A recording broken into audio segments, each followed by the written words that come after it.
शुभ सकाळ मित्रांनो, आज आपण 5 मीटर लांबी आणि 7 फूट उंचीचा कॅनव्हास पेपर खरेदी केला. त्याला 9x6 मध्ये कट करून भिंतीवरती ॲडजस्ट केला.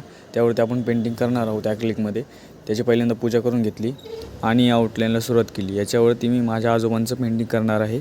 तर मागच्या गुरुपौर्णिमेला त्यांना मी गुरुपद दिलं होतं. तर 22 ऑगस्टला त्यांच्या वाढदिवसानिमित्त मी त्यांना हे गुरुदक्षिणेच्या स्वरूपात देणार आहे. त्यांनी शिक्षण, सामाजिक आणि आध्यात्मिक क्षेत्रामध्ये उत्तम कामगिरी कर्जत तालुक्यात कुंबळी गावामध्ये केलेली आहे. बरीचशी मंडळी त्यांना आपला आदर्श आणि प्रेरणास्थान मानतात. मीही त्यातलं एक आहे.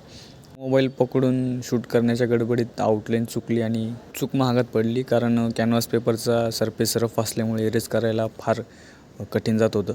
त्यामुळं मोबाईल जरा साईडलाच ठेवावं म्हटलं आणि इरेज करता करता थोडी स्टाईल मारली. कसा दिसतो आहे आकुडीतला नवाजुद्दीन.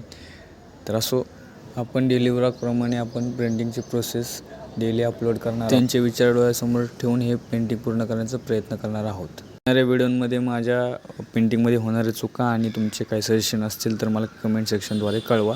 आणि फुल बॉडीची आउटलाईन मी शेवटी टाकत नाही, फक्त फेसचीच आउटलाईन टाकतो आहे.